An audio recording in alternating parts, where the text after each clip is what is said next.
네, 오늘은 설 명절을 앞둔 주일입니다. 오늘 말씀의 제목은 복의 통로가 되는 믿음의 가정인데요.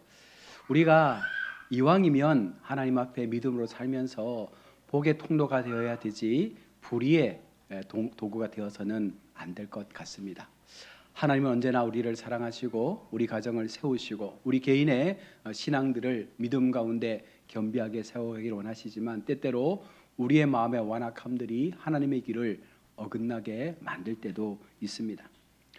오늘 설 명절을 앞두고 오늘 주시는 말씀 속에서 다시 한번 우리 믿음의 가정들을 건강하게 세워가는 그런 은혜가 있기를 축복합니다. 이 설 명절은 우리 민족에게는 매우 특별한 날입니다. 가족이 모이고 조상을 기억하고 서로 안부를 묻는 날이기도 합니다. 그러나 동시에 요즘 많은 분들에게 이 명절이 때때로 부담되는 날이기도 합니다. 갈등의 시간이 되기도 하고 또 특별히 외로움의 시간이 되기도 합니다. 멀리 고향을 찾아 가족을 방문했지만 사소한 다툼으로 인해서 그 마음이 불편하고 그렇게 또 집으로 돌아오는 경우들도 있습니다. 우리의 삶은 여전히 불안하고 여전히 우리의 삶은 가족 안에 있으면서도 하나님의 그 은혜가 없으면 우리는 계속해서 이 다툼과 이 불안 속에서 살 수밖에 없습니다. 기쁨으로 명절을 맞이했지만 때때로 우리 마음 가운데 무거운 마음을 가지고 명절을 끝내는 경우도 있습니다.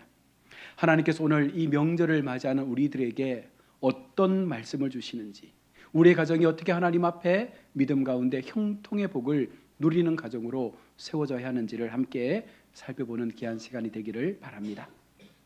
먼저 하나님을 경외하는 사람은 복이 있다라고 오늘 1절은 말합니다. 여호와를 경외하며 그의 길을 걷는 자마다 복이 있도다. 여러분, 성경이 말씀하고 있는 복은 너무나 단호하고도 분명합니다. 돈을 많이 버는 것이 아니라, 인생에서 성공하는 것이 아니라, 성경이 말하는 복은 무엇입니까? 하나님을 경외하는 것입니다. 여러분, 우리가 늘 하나님 앞에 기도하지 않습니까? 하나님, 내게도 복을 주옵소서. 하나님, 나의 삶에도 하나님의 복이 임하기를 원합니다. 그렇게 기도하는데 여러분, 그 기도의 모순이 무엇입니까? 하나님은 이미 우리에게 복을 주었습니다. 왜냐하면 하나님은 이미 우리를 만나 주셨거든요. 우리가 하나님 앞에 믿음으로 살아갈 수 있는 길을 열어주셨고 예배할 수 있는 환경을 허락해 주셨고 하나님 앞에 우리의 모든 마음을 들여서 기도하며 하나님을 내 아버지라 부를 수 있는 특권을 주셨는데 우리는 계속해서 하나님 앞에 복을 달라라고 기도합니다. 여러분, 하나님을 경외한다라고 하는 이 경외의 마음이 무엇입니까? 단순하게 하나님을 두려워한다라고 하는 그런 마음을 이야기하는 것이 아닙니다. 성도가 하나님 앞에 진정으로 하나님을 경외한다는 것은 하나님을 사랑하고 또한 하나님을 존중하고 하나님의 말씀대로 살고자 애쓰는 그 삶의 모습들이 우리 인생 가운데 나타나게 될 때 여러분, 그것이 진정으로 하나님을 경외하는 거예요. 그렇게 하나님을 경외하는 자가 복이 있다라고 말씀을 하고 있습니다. 명절이 되면 우리는 자주 비교를 하죠. 멀리 있던 가족들이 다 모이게 되면 서로 어떻게 살았는지 어떤 형편인지를 물어보면서 많이 이야기를 하는데 여러분, 형제들 간에도 어떤 집을 샀는지, 누가 더 잘 사는지, 어느 자식이 공부를 더 잘하는지, 어느 자식이 또 어떤 회사에 들어갔는지 여러 가지 많은 것들을 가족 안에서도 경쟁하고 비교하고 그것을 가지고 가족의 마음에 상처를 주는 경우가 있습니다. 누구 집이 더 잘 되는가? 여러분, 누가 더 잘 사는가? 누가 한 해 동안 더 많은 성공을 이루었는가? 하나님은 지금 우리에게 그것을 말씀하는 것이 아닙니다. 하나님은 다른 기준으로 우리에게 하나님께 복을 받는 성공의 삶을 이야기합니다. 하나님을 경외하는 사람이 가장 복 있는 사람이다. 너희는 하나님을 경외하며 너희의 가정을 세워가고 있느냐라고 우리에게 지금 묻고 있는 것입니다.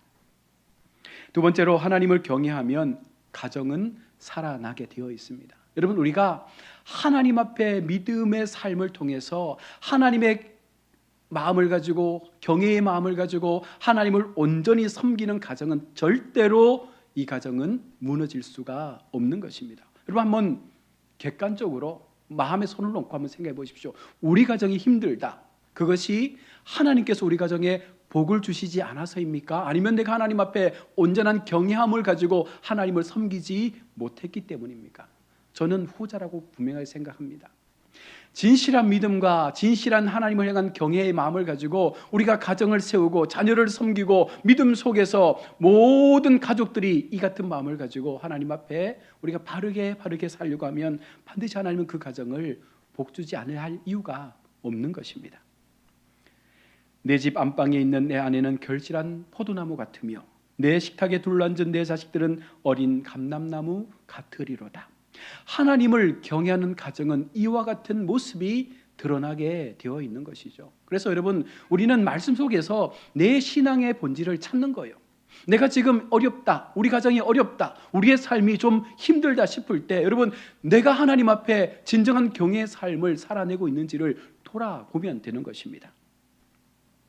먼저 아내가 포도나무 같다라고 말씀하는 것은, 여러분, 포도나무는 줄기에 비해서 많은 열매를 맺습니다. 기쁨과 풍성함을 상징합니다. 하나님을 경외하는 가정에는요, 이와 같은 아내를 통해서 자식의 풍성함, 모든 삶의 풍성함들이 하나님의 그 통로를 통하여 넘쳐나게 된다는 것입니다. 믿음의 가정에는 기쁨이 있고, 믿음의 가정에는 감사가 있고, 믿음의 가정에는 웃음이 있습니다. 완벽해서 그런 것이 아닙니다. 모든 것이 넉넉하기 때문에 그런 웃음이 나오는 것이 아닙니다. 하나님 안에서 서로를 이해할 수 있는 그런 마음이 서로에게 있기 때문에 가능한 거예요. 여러분, 가족들을 바라보면 안타깝지 않습니까? 가족들을 바라보면 마음에 짠함이 있잖아요. 내가 좀 더 잘해줘야지, 내가 좀 더 사랑해줘야지, 내가 좀 더 섬겨주고 내가 더 많이 품어줘야지. 여러분, 그 마음은 하나님을 경외하는 마음이 있을 때 가능한 거예요. 그렇지 않으면 가족 안에서도요, 내가 준 것만큼 받으려고 하는 계산적인 사랑이 나타나게 됩니다. 또한 자녀가 감람나무와 같다라고 말씀합니다. 감람나무는 오래 살고 꺾이지 않는 나무의 특성을 가지고 있습니다. 믿음의 자녀들은요, 흔들려도 무너지지 않는다는 거예요. 여러분, 인생 가운데 얼마나 많은 풍파들을 겪었습니까? 우리 자녀들도 동일하게 인생의 풍파를 경험할 것입니다. 그러나 우리가 바르게 믿음으로 양육하고 하나님 경외하는 마음을 심어주고 그들 신앙 속에, 그들 믿음 속에 하나님께서 함께 하시면 절대로 흔들릴 수는 있지만 무너지지는 않는다는 것입니다. 세상에 휩쓸려도 다시금 돌아오게 되어 있습니다. 왜 그렇습니까? 부모의 신앙이 뿌리가 되어 있기 때문에 그런 거예요. 부모의 눈물과 부모의 기도가, 부모의 그 무릎이 간절함으로 하나님 앞에 쌓여졌기 때문에 어느 순간 그 마음이 자녀들 마음 가운데 느껴지게 된다는 것입니다. 그래서 기도하는 부모의 자녀는 결코 망하는 법이 없습니다. 여러분, 그래서 우리는 부모로서 기도해야 하는 것입니다. 또한 우리 명절은 신앙을 드러내는 시간이기도 합니다. 단순하게 우리가 명절에 가족이 만나서 하하호호 웃고 만난 음식 먹고 헤어지는 것이 아니라 명절을 통해서 우리의 신앙을 분명하게 나타낼 수 있어야 합니다. 명절은 우리의 믿음을 시험하는 기간이기도 합니다. 명절에 우리가 여러분 어떻게 행동합니까? 말이 거칠어지지 않습니까? 짜증이 늘어나지 않습니까? 불평이 많아지지 않습니까? 상처 주는 말들이 우리 속에 나오지 않습니까? 가족에 대하여 배려하지 못하는 모습들이 일어나지 않습니까? 아니면 반대로 가족을 위해서 더 인내하고 있습니까? 더 양보하는 마음을 가지고 있습니까? 더 섬깁니까? 더 기도하는 마음으로 그렇게 명절을 보내려고 하고 있습니까? 명절은 믿음을 테스트하는 시간이에요. 우리의 믿음의 실력을 테스트하는 시간이 바로 명절 기간인 줄로 믿습니다. 교회에서는 믿음이 좋아 보이는데, 교회에서는 뭔가 하나님 앞에 잘하는 것처럼 보여지는데 집에 가면 믿음이 사라지는 사람들이 의외로 많다는 것입니다. 하나님은 예배당 안에서만 존재하는 분이 아니라 우리의 모든 삶의 영역 속에서, 가정 속에서, 우리의 모든 삶의 걸음 속에서 동일하게 예배 받으시기를 원하시는 분인 줄로 믿습니다. 또한 예수님처럼 섬기는 가정이 축복의 가정이 될 것입니다. 예수님께서 어떻게 사셨습니까? 예수님은 인자가 온 것은 섬김을 받으려 함이 아니라 오히려 섬기기 위함이라고 마가복음 10장 45절은 말씀하고 있습니다. 예수님은 우리를 섬기러 오셨습니다. 세상을 섬기러 오셨습니다. 죽어가는 생명을 살리기 위해서 온전히 자신을 희생해서 섬김의 모습을 보여주셨습니다. 여러분, 명절도 마찬가지입니다. 진짜 믿음은 대접받으려는 믿음이 아니라 오히려 대접할 수 있는 믿음을 가져야 되죠. 가족이 나에게 좀 많은 것을 주지 못해도, 가족이 때때로 나에게 좀 불편한 말을 해도 내가 믿음을 가졌다면, 내가 하나님 앞에 믿음의 삶을 살기로 고백하고 하나님의 사람으로 내가 살아간다면, 여러분, 내가 먼저 용서하고 이해하는 것이 여러분 그리스도인의 삶의 모습인 거예요. 예수 믿지 않는 우리 가족들이 나를 쏘아붙여도, 예수 믿지 않는 가족들이 나에게 불편한 감정을 표현해도 여러분, 우리는 그것을 믿음의 테스트로 알고 더 섬겨주고 사랑해주고 그 마음을 하나님의 마음으로 만져줄 때 분명 그 가정은 회복되고 구원의 가정으로 돌아오게 될 줄로 믿습니다. 누가 먼저 설거지를 할 것인가? 누가 먼저 양보할 것인가? 누가 먼저 전화할 것인가? 누가 먼저 사과할 것인가? 여러분, 누가 해야 됩니까? 예수 믿는 내가 먼저 하는 것입니다. 믿음 있는 사람이 먼저 해야죠. 믿음 있는 사람이 먼저 낮은 자의 자리에 내려가야 되죠. 여러분, 그것이 믿음을 가지고 하나님을 경외하는 성도의 모습입니다. 또한 조상을 기억하되 하나님을 중심에 두는 명절이 되기를 원합니다. 명절에 여러분, 우리가 모이면 우리 선조들을 많이 기억합니다. 우리는 조상을 공경해야 합니다. 부모를 공경하라고 성경에도 분명하게 말씀을 하고 있습니다. 그러나 여러분, 여기에 우리가 기억해야 될 부분이 한 가지 있는데 무엇입니까? 우리의 최고의 조상은 하나님이시다라는 거죠. 여러분, 우리의 생명의 근원은 하나님이십니다. 그래서 모든 가족 공동체가 명절에 모였을 때에 그 주체가 하나님이 될 수 있는 여러분 그런 대화를 이뤄가야 되는 거예요. 정치 이야기, 세상 이야기, 부동산 이야기 이런 거 접어두고 은혜 받은 이야기, 각자의 교회에서 섬기면서 받았던 그 아름다운 간증들을 함께 이야기하면서 하나님 앞에 우리 가정, 우리 가족들을 세워가는 그런 명절이 되어야 합니다. 그래서 우리는 명절에도 예배를 멈추지 않습니다. 기도하는 것을 멈추지 않습니다. 가정 안에서 오랜만에 만난 가족들이 함께 한자리에 둘러 모여서 예배하고 함께 기도할 수 있는 것입니다. 여러분, 믿음은 결코 타협하는 것이 아닙니다. 믿음은 가문을 살립니다. 한 가정에 한 사람만 진짜 제대로 믿어도 그 가정은 반드시 하나님께서 회복시켜 줄 것입니다. 여러분, 그 자리에 지금 우리를 세워주신 거예요. 내가 분명한 믿음으로 서면 우리 가정 지금 당장은 가망 없어 보이고 힘들 것처럼 보여지지만 내가 정말 하나님 앞에 바른 믿음으로 이 가정 살려내기 위해서 기도한다면 하나님은 그런 우리의 마음을 보시고 우리 가정들을 회복시켜 줄 것입니다. 또한 설 명절을 축복의 통로로 만들 수 있기를 바랍니다. 5절에 여호와께서 시온에서 내게 복을 주실지어다라고 말씀합니다. 하나님은 우리를 복을 받는 사람에서 끝나는 것이 아니라 우리를 통해서 그 복이 흘러 넘치는 그런 모습으로 우리가 사용되기를 원하시고 있습니다. 여러분, 축복의 통로가 되십시오.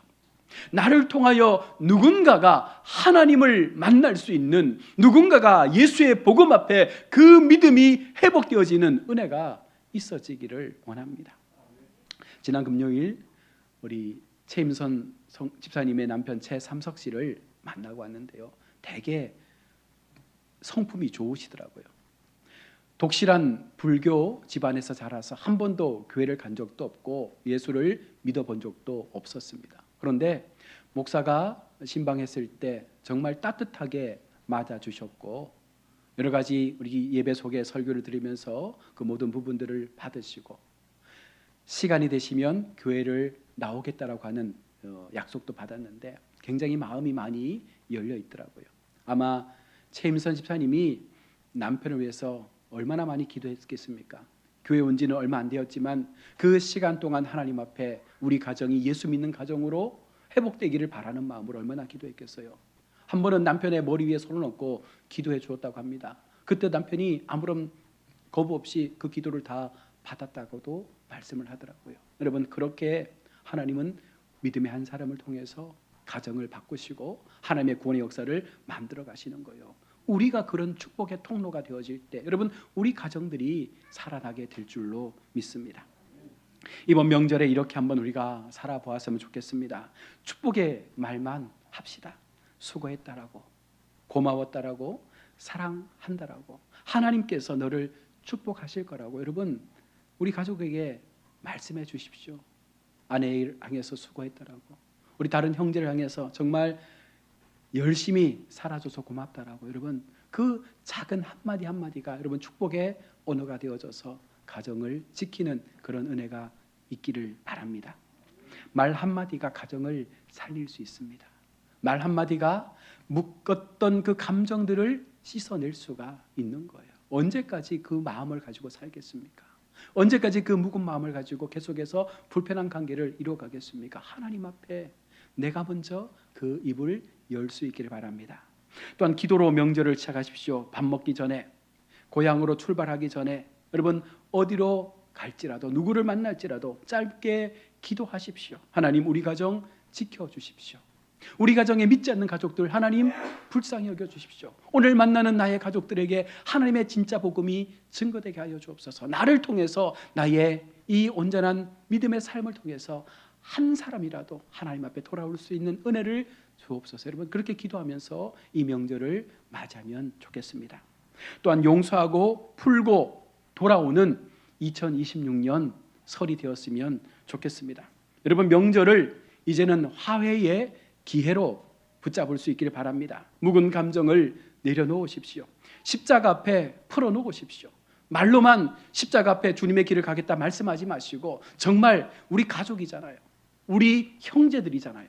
내가 함께 핏줄로 이어진 우리 가족들 모임이 아닙니까? 그런 가족 모임 속에서 여러분 묵음의 감정들을 고백하십시오. 내가 미안했다라고, 내가 잘못했다라고 여러분 먼저 용서하고 화해의 손을 내미십시오. 여러분 이것이 하나님을 경외하는 자의 모습이고, 그런 삶을 통해서 하나님은 우리 가정들을 형통으로 바꾸어 주실 것입니다. 결론입니다. 믿음의 유산을 우리가 남길 수 있기를 바랍니다. 사랑하는 우리 성도 여러분, 우리 자녀에게 무엇을 남겨주시겠습니까?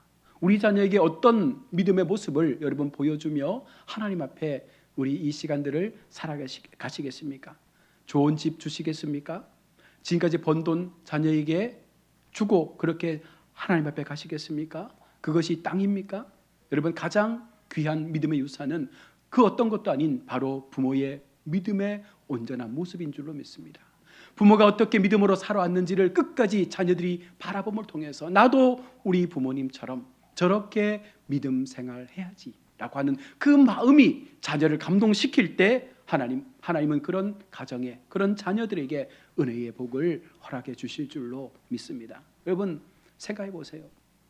부모 때문에 교회 못 나가겠다고, 나는 내 자녀들 때문에 교회 못 나가겠다고, 여러분 그런 말을 들으면 이것은 결코 하나님 앞에 우리의 삶이 온전치 못한 것입니다.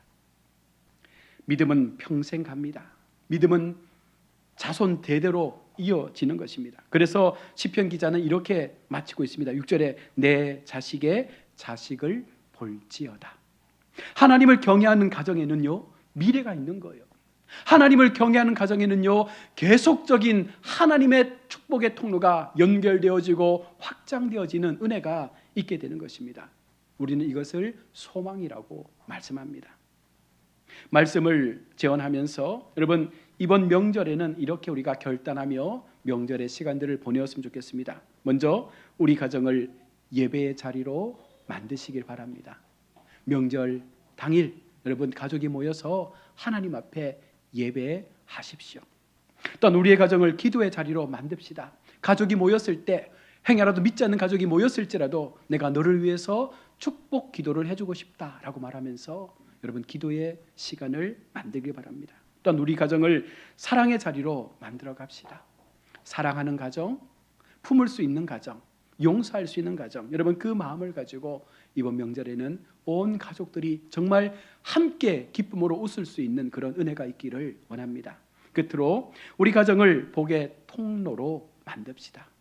하나님을 믿되 그 믿음의 역사를 통해서 우리 가정이 축복의 통로가 되어져서 수많은 우리 이웃들, 우리 회사에서 일하는 많은 믿음의 사람들 외에 믿지 않는 사람들에게 내가 축복의 통로가 되어지고 우리 가정이 축복의 통로가 되어져서 정말 하나님의 복음이 확장될 수 있는 그런 모습으로 이번 명절 연휴 정말 하나님 앞에 아름답게 믿음의 삶을 살아가시는 우리 복된 성도들 다 되시기를 주의 이름으로 축원합니다. 아멘. 기도하겠습니다. 하나님 감사합니다. 오늘도 하나님 앞에 우리가 귀한 명절을 앞두고 예배를 드립니다. 오늘 시편의 말씀처럼 우리가 하나님 앞에 주님을 온전히 경외함을 통해서 우리의 삶에 거룩한 축복의 통로가 열려지게 하시고 아름다운 열매가 맺히게 하시고 거룩한 자녀가 세워지게 하시고 온 가족의 아름다운 화평의 은혜가 나타날 수 있는 명절 되게 하여 주옵소서. 예수 믿는 우리가 먼저 이해하고 용서하고 축복의 말을 전하고 그래서 나로 인하여 우리 믿지 않는 가족들, 우리 모든 식구들이 하나님 안에서 참 기쁨과 은혜를 누릴 수 있는 귀한 시간 되게 하여 주옵소서. 거룩하신 예수님의 이름으로 기도드립니다. 아멘. 550